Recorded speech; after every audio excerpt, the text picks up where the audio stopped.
Welcome to the Bank Marketing Show, the podcast that engages and informs you for success in today's marketplace.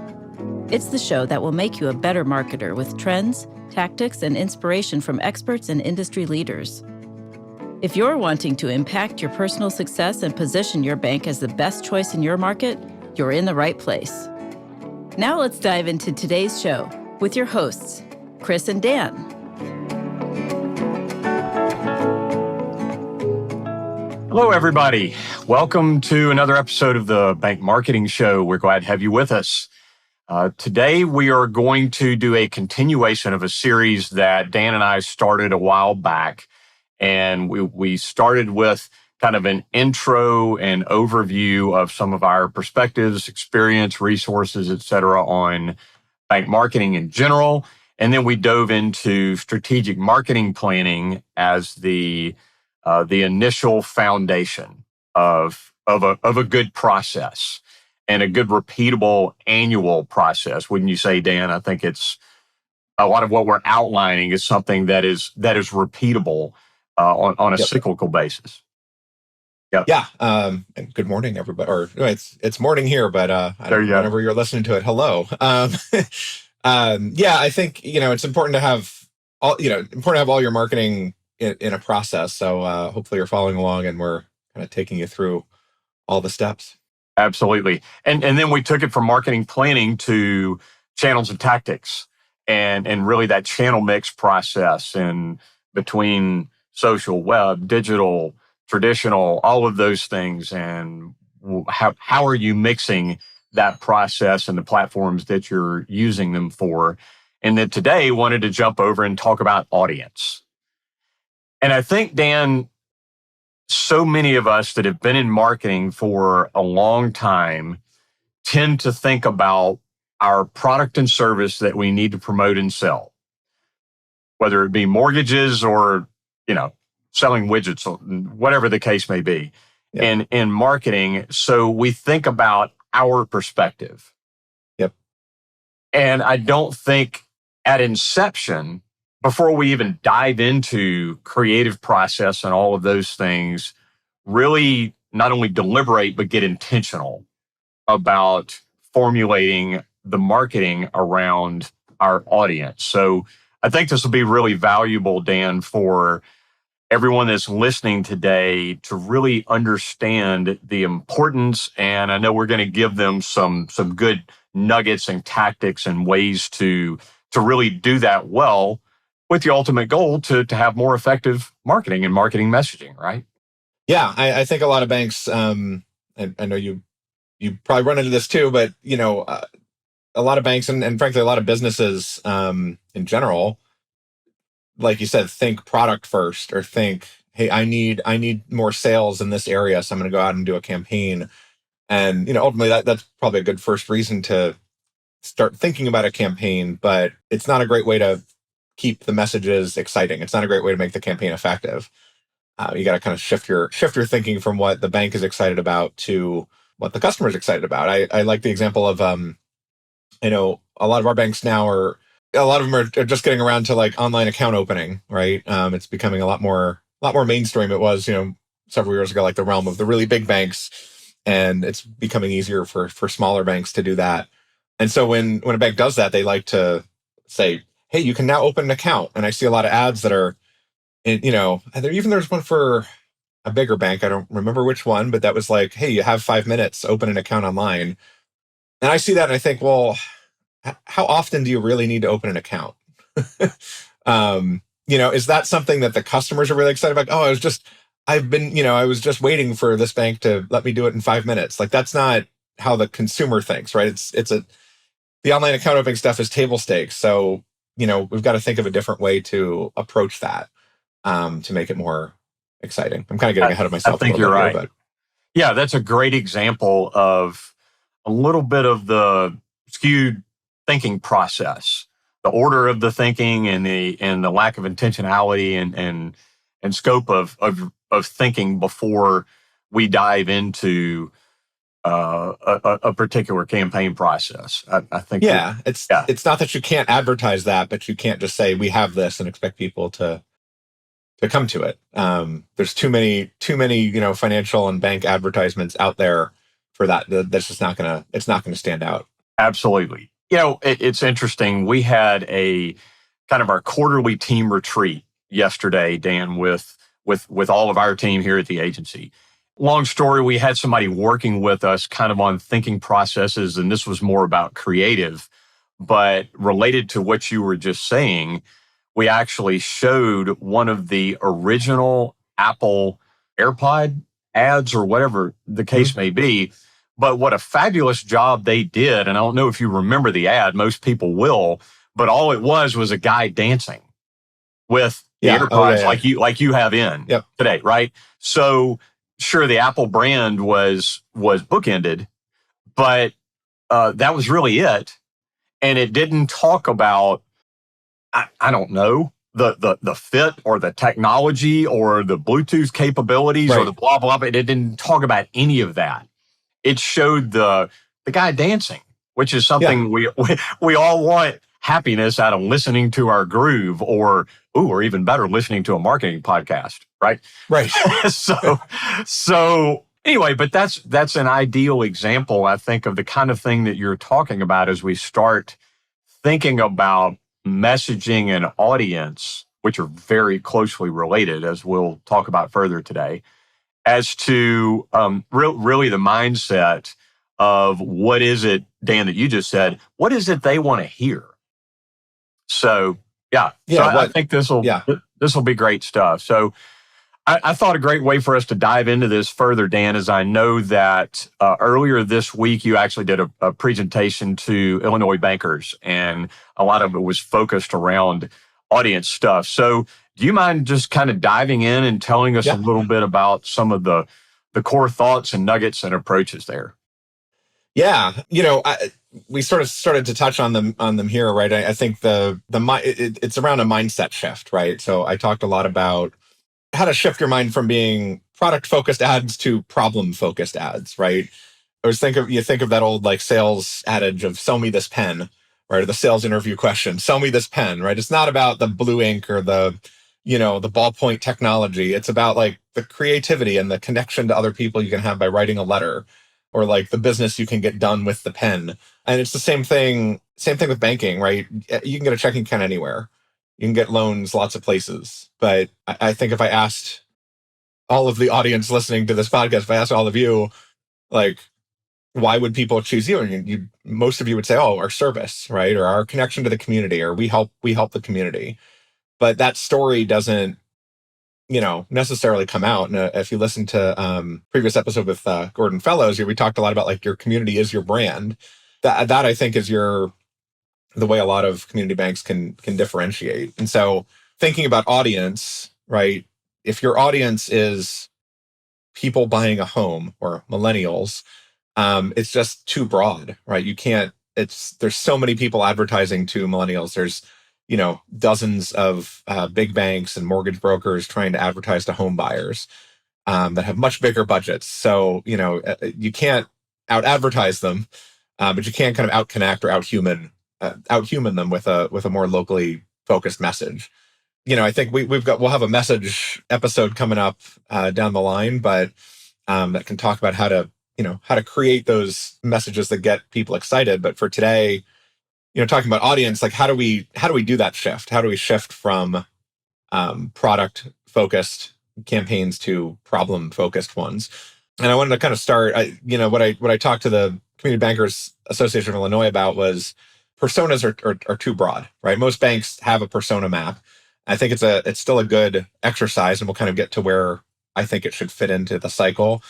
But most bank campaigns we run into like start with that, right? Start with, millennial home buyers or people nearing retirement. But if you think about that, like, and the example I used in my talk was, millennials, I get these dates wrong. Correct me if I'm wrong. But the millennial generation is, well, one, let me back up a second. One, the generations are really like a marketing construct to begin with, or like a journalism construct to begin with.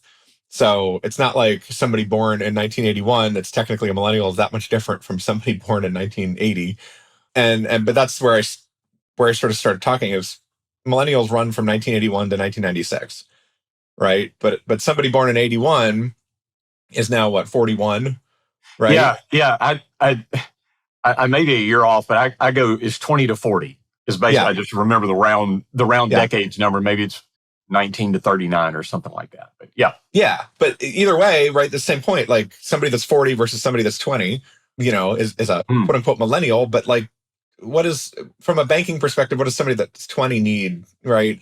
They're graduating college. They don't have much in the bank. They're trying to start They thinking need about somewhere to park their $117 like my college daughter that's going to live off of for the next week and a half.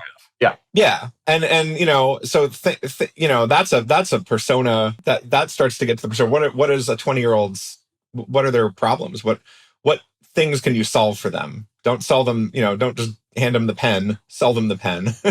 And think about like, look, yeah, you don't have much deposit. Maybe it's not that interesting to the bank, but this is a customer that could be with you for a long time as their wealth grows. You can start talking to them about, retirement savings and, hey, you want to buy a home in a few years. Here's how to start getting ready now, or here's some things to think about. You can get into the head of that person versus the other end of the millennial spectrum that's 40 that probably already has a house. I'm generalizing, of course, but like may already have a house, may already have, a family. They're thinking a lot more about college savings for their kids. They're thinking about, they've been in their house. Like we've been in our house. I've been in my house here 10 years and we're like, this part of our house is frustrating. Let's, get a HELOC and fix it up. And so the much different kind of problem set. But if you break the big personas down into these, mini slices, those problems kind of come out, right? And what's more interesting in an ad, right? Like here's our rate for home buyers versus showing somebody that sort of looks and feels like the 40 something millennial fixing up their home, and along with your brand message of, yes, you're helping the community, or bank with a bank that like the money stays here and helps build up the community. There you go. And I was going to mention that also. And again, this is the cross section with messaging. So it is that messaging of identifiability. I don't know if that's a word. Don't check me on that. but is that, is it relatable? Is it that to the specific audience that you're trying to appeal to? So an obvious example would be, again, your first time home buyers, or the images in the ad, typical young people, maybe they've got children and they're out in the front yard and, they're buying their first home, as opposed to what? I don't know, but it's surprising sometimes how we will have bank clients ask us to use certain visuals or go in a certain direction. And we're going, that's not even engaging the specific audience, right, that we're trying to reach. So you're talking, Dan, about specifying the audience even further and not just saying, oh, millennials, again, as an example, or whatever generation, which are still broad. Because if you're talking about 50 to 70-year-olds, well, that's a 50-year-old. Yeah. Trust me, I'm a little beyond that. A 50-year-old is a very different than a 70-year-old that is either wanting to retire, in early retirement, thinking about whatever the case may be. And that's two different stages of life, even within that same generation, as you're saying, Dan. Yeah, well, and I think if you get it specific enough, the need to talk about millennials or Gen Z or, the whatever, it goes away, right? If you get specific enough, you can say, the example I used in my talk was move from millennials, right, to those looking to buy a home in the next 1 to 3 years and already have 10%, down saved up, right? Like it doesn't matter if they're Gen Z or millennial. They could be 14 years old and have 10% down saved up and looking to buy a home, and it could still be really interesting for you.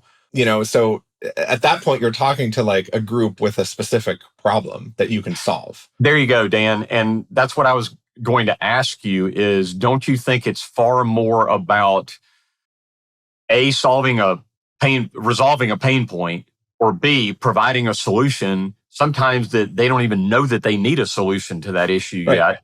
No, exactly. And I think that's, we've mentioned on here a few times of like community banks, the bigger problem is, right, competing against fintech messages and big bank messages. And, the stats are 3/4 of, or 4 out of 6 or I get that wrong. Some large percentage, like 3/4 or 2/3 or 3/4 of millennials claim one of the top 6 banks as their primary financial institution.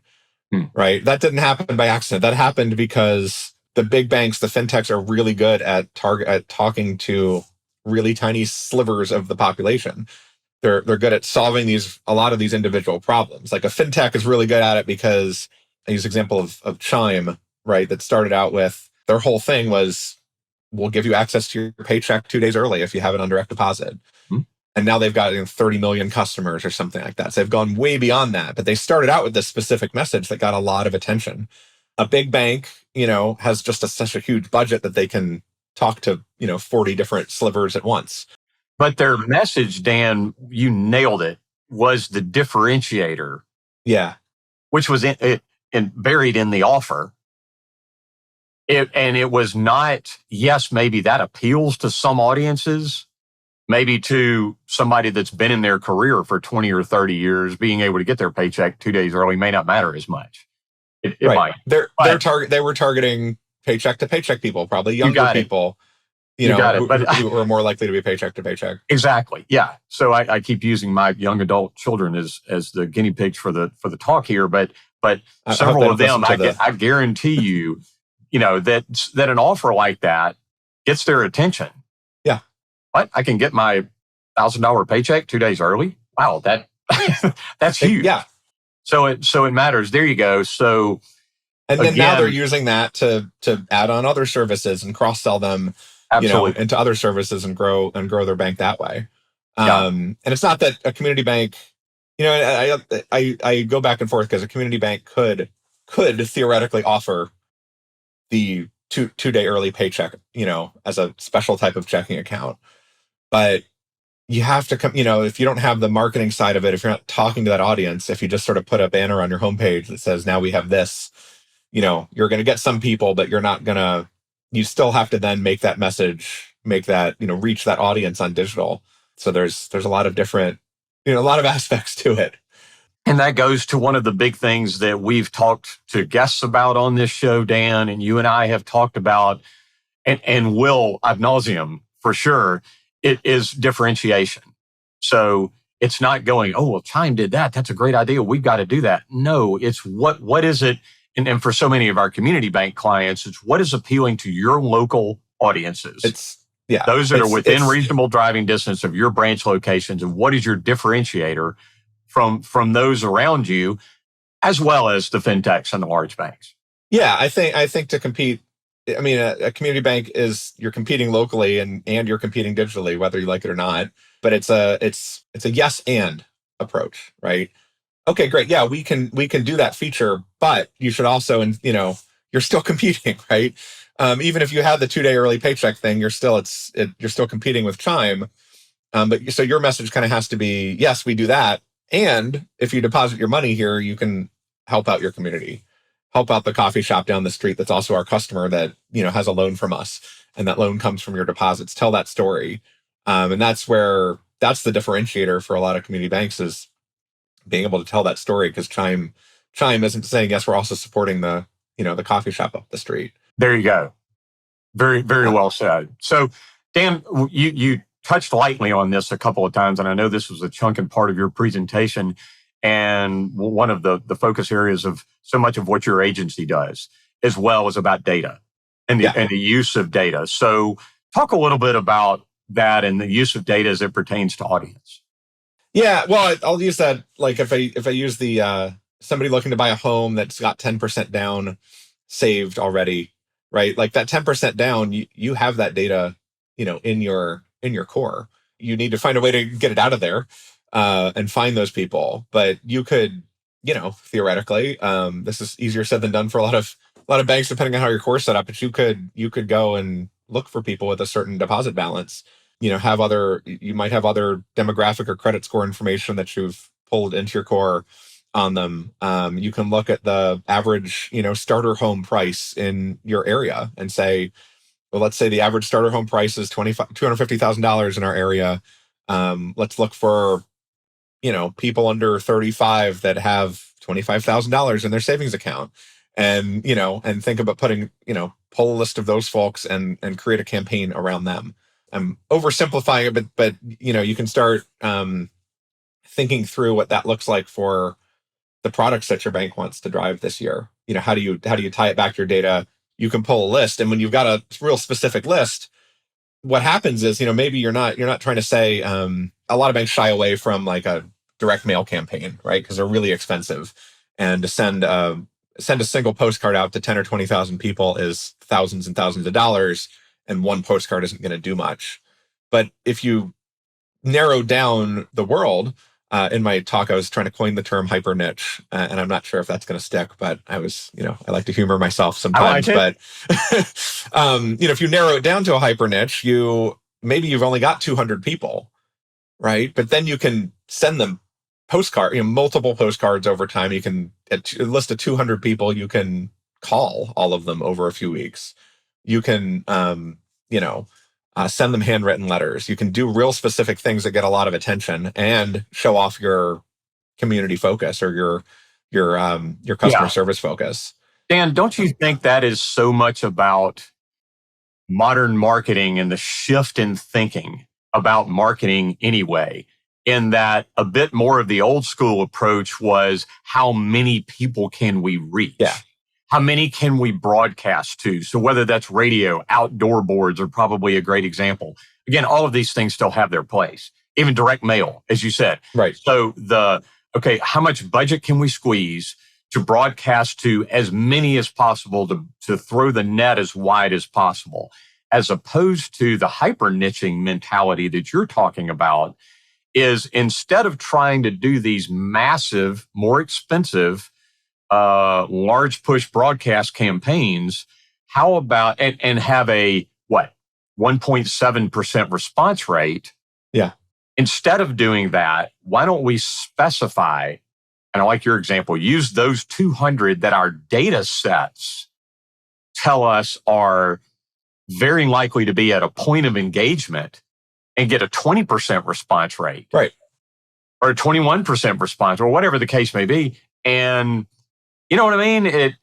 Right. Wow, it makes a lot more sense and can be done both, like you say, by traditional means, like specifying direct mail, but also digital marketing and those types of things. Layer on emails and layer on. And in fact, you get it down that low and you've got a list of emails. You can upload the list of emails to Facebook or to other, ad platforms and target those folks digitally too. And the more then you can really create like an omni-channel campaign around them. And there you go. And that's how you get that 20% response, is you try to reach them from all angles and do it repeatedly over a period of time. Right. Talk to them conversationally through your social platforms.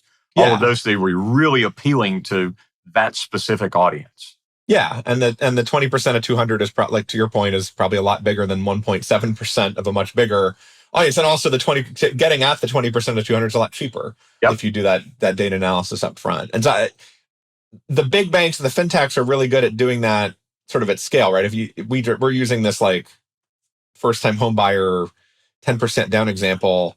And the problem is when you get that specific, any given bank has like 1,000 different hyper niches, right? So you've got to have a planning process where you figure out which of those 1,000 hyper niches are most important to your bank, in the next quarter or the next 6 months, and say, okay, here's who we're going to pick 3. We have a staff and we have the ability to go after 3 of them. So we're going to go after 3 or just 1, right? But even just 1 is going to make a big difference if you really do that omni-channel approach and can get to that 20% response rate. So the big banks use lots of crazy analytics software, right, that will do this and churn out, the hundreds of hyper niches. I advocate for smaller banks, like do it in an Excel pivot table, right? Do a manual pull of data from your core, add whatever filters you can do in your core, and then add whatever other filters you can't, in Excel. But start with your goals. Start with the goals of the bank, where you really need to drive business. Oh, and by the way, like it's not just products, it could be adoption. We work with a lot of banks that are like, well, we just want more e-statement adoption or more online banking adoption, right? It can be for those types of things too. But figure out what those priorities are for your bank. And then, when you have those priorities, it'll start to become clear of how you figure out pull pull that customer list. And then you can import that list in your email tool. You can do all these other things we're talking about with it. And Dan, I think it's important for us to also mention that these approaches that we're talking about for specification of audience can easily be done well within compliance. Yeah. And I know that a lot of our marketing listeners and bankers instantly go to the, oh gosh, well, you're talking about, are you talking about specifying geographies? Are you talking about well, no, we're not. We're not talking about redlining geographies or doing any of these things that are compliance no-nos. We're talking about using your data, using your messaging, using all of these things to reach more specific audiences. But the way over and around and through compliance with that is that we're making a specific offer, right, that is messaged a certain way or set of ways, but we're not being exclusive. Right. That's the compliance line there at the end. We haven't even gotten to the right, or we haven't even gotten to the offer yet. Right now, we're just saying, hey, we have a mortgage or a HELOC solution for you, but you're not excluding. You're not saying, well, if you're not getting this ad, you don't get it. We're just trying to reach people that are the most interested in it, instead of broadcasting it to everybody. There you go. Dan, one of the things that we have begun to use and frankly is a really useful tool for working with these campaign planning processes with our clients a lot is we've designed a campaign brief tool that, if you will, guides them or makes them think about, and this is a 10-minute process that we walk, or 10, 15-minute conversation process and forum that we walk our clients through that ask the key questions about target audience, okay, and identification of them. Who are they? What are their interests? Who is that person? And how do we speak directly to them? But I think you and I talked about this a little bit before we started today's episode, that the answer to those questions has to come behind what you've been talking about, which is the formulation of the campaign the right way with the right thinking, and then we specify the audience, not the other way around. Does that sound correct to you? Yeah, exactly. Figure out where your opportunities are, figure out what the bank's goals are, figure out how to identify the people that, connect most with those goals, the people that have the 10% down saved. And then when you're at that point, then you start, we kind of touched on the omni-channel campaign stuff, and that's where that's where your campaign tool goes. But, you've got your audience and your problem sort of designed, but then then you've got to get real tactical and say, well, okay, how do we actually design a campaign to reach these folks? It's not just going and spinning on a Facebook ad for a month. It's, you've got to think through the different tactics, the timing of it, all of that. Well, good, Dan.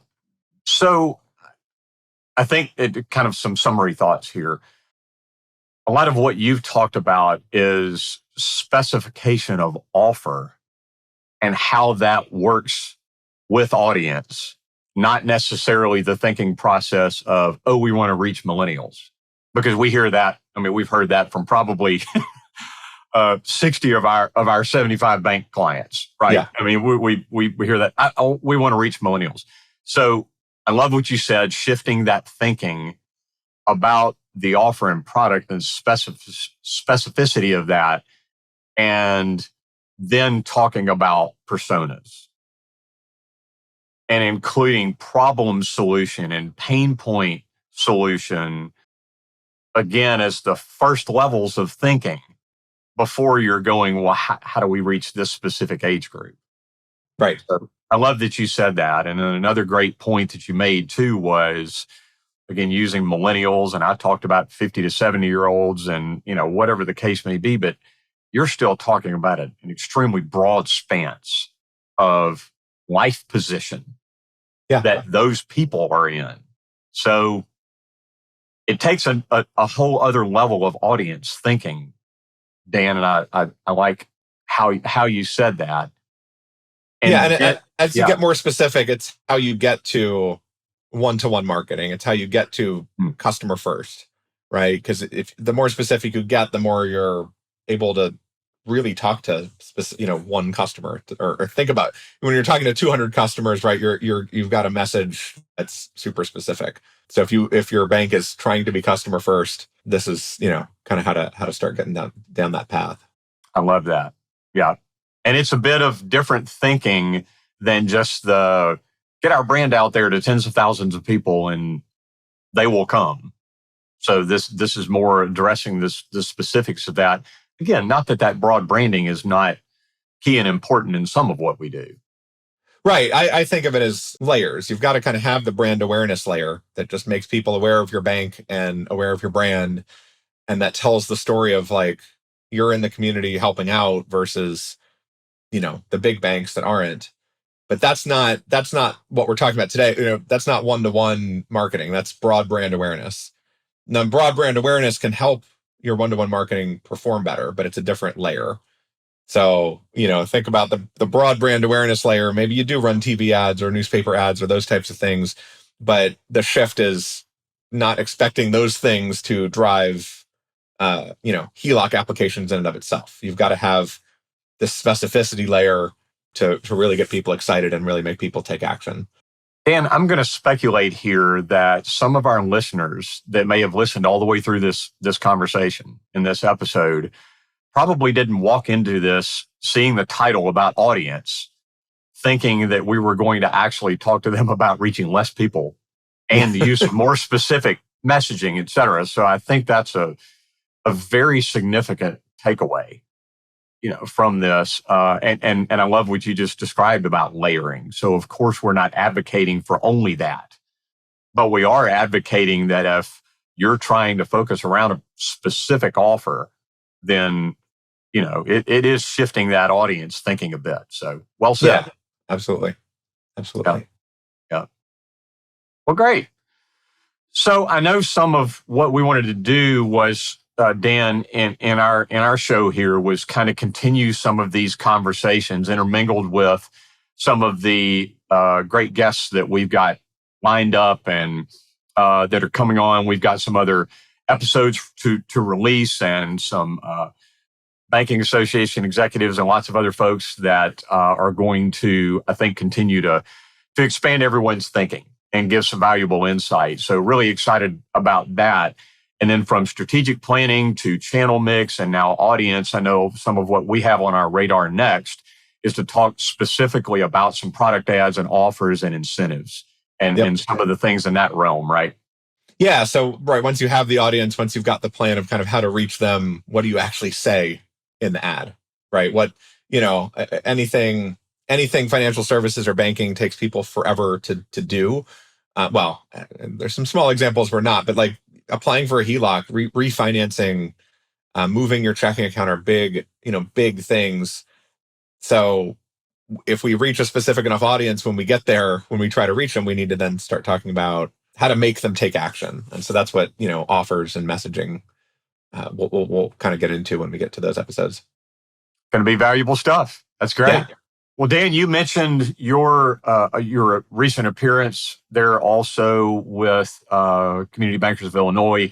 I've got several coming up with Mississippi Bankers Association coming up. It'll be after we release this episode. Before we release this episode. But then Community Bankers of Georgia and Alabama Bankers Association and several that are some workshops and presentations that I've got coming up with some of those groups. And you may have some on your radar as well. Yeah, and I'll be at the Missouri Bankers Convention in June. I think the other ones we're lined up for more in the fall, so more on that later. Great. Love it.